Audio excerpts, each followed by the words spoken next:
Hey everybody. Today is Memorial Day, and I wasn't really going to do anything like a video for Memorial Day, but I decided to after viewing something on Facebook.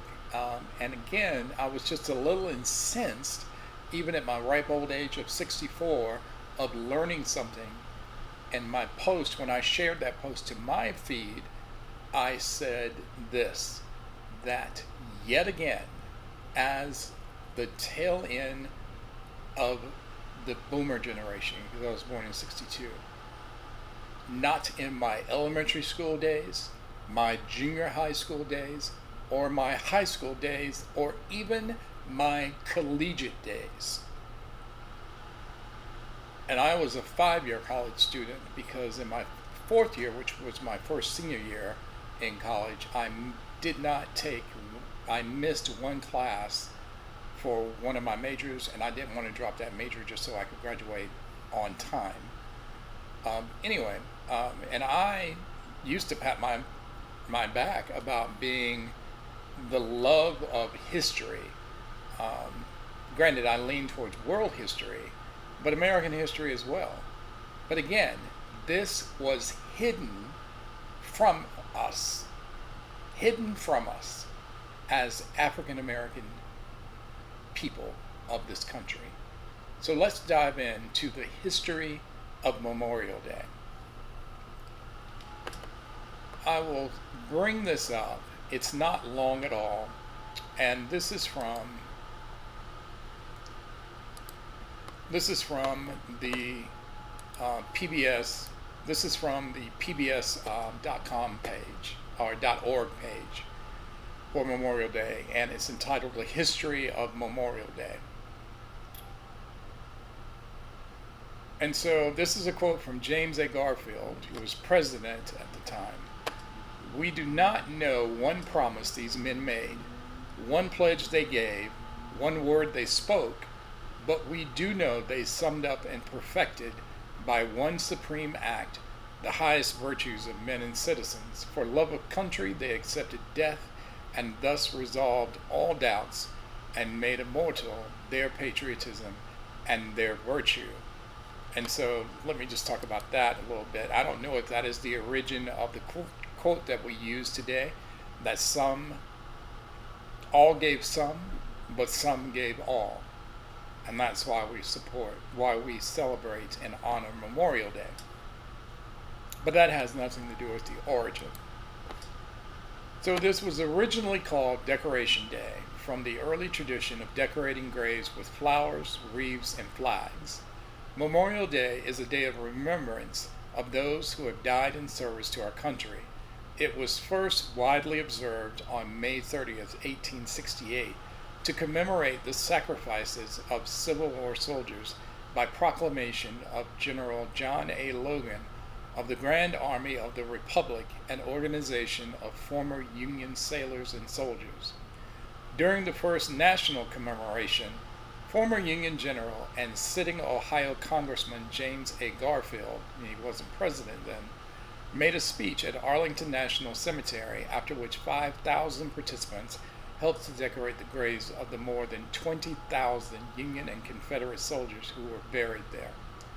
This national event galvanized efforts to honor and remember fallen soldiers that began with local observances at burial grounds in several towns throughout the United States following the end of the Civil War, such as the May 1st, 1865 gathering in Charleston, South Carolina, organized by freed slaves to pay tribute and give proper burial to Union troops. In 1873, New York was the first state to designate Memorial Day as a legal holiday. By the late 1800s, many more cities and communities observed Memorial Day, and several states had declared it a legal holiday. After World War I, it became an occasion for honoring those who died in all of America's wars and was then more widely established as a national holiday throughout the United States. In 1971, Congress passed the Uniform Monday Holiday Act and established that Memorial Day was to be commemorated on the last Monday of May. Memorial Day is commemorated at Arlington National Cemetery each year with a ceremony in which a small American flag is placed on each grave. Traditionally, the president or the vice president lays a wreath at the tomb of the unknown soldier. What I wanted to focus on was this piece right here, Decoration Day. Decoration Day was the predecessor to Memorial Day, and Decoration Day was created by freed slaves after the emancipation of slavery. Just a second here, and I'm going to pull this up.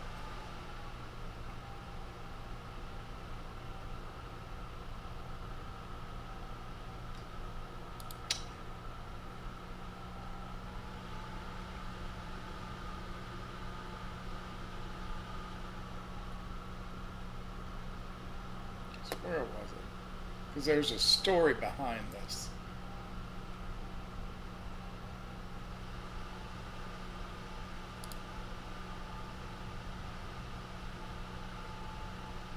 But again, even if you were to try to Google search this, most of the information about Decoration Day you cannot find. But essentially, on that day in 1865, the freed slaves gathered, and I forget the number, but it was in the tens of thousands in Charleston, South Carolina. And what they found was a mass grave that the Confederacy had dug and dumped and left it unmarked of captured and killed Union troops. They, along with missionaries, dug up that unmarked grave, and then, or what they exhumed those bodies, and then they reburied them with honors and put wreaths on them and gave them a commemoration for giving their lives for the sake of their freedom. That is the story of how Memorial Day became what it is. It went from honoring the end of the Civil War and paying homage to those soldiers who gave all for the sake of the freedom of other people and to keep this union whole. And it morphed into a day that we honor all in America's wars who died, including the illegal war that has killed American soldiers that is going on between the United States and Iran. For those families who have lost their loved ones, I'm sorry. I'm sorry, and I'm sorry that I'm powerless to do anything about it except going to the polls and making sure that Congress is put back into the hands of the people of this country, and that no president going forward, including this current one, will ever be able to do to this country and its people what it has been done. And I see it as a slight and a mark on every service member, living or dead, and their families and their friends, as well as every member and every American in this country. But again, this video is about the origins, and there you have the story of where Memorial Day came from, and it was called Decoration Day. Thank you. You have a good day, and I hope you have a good week.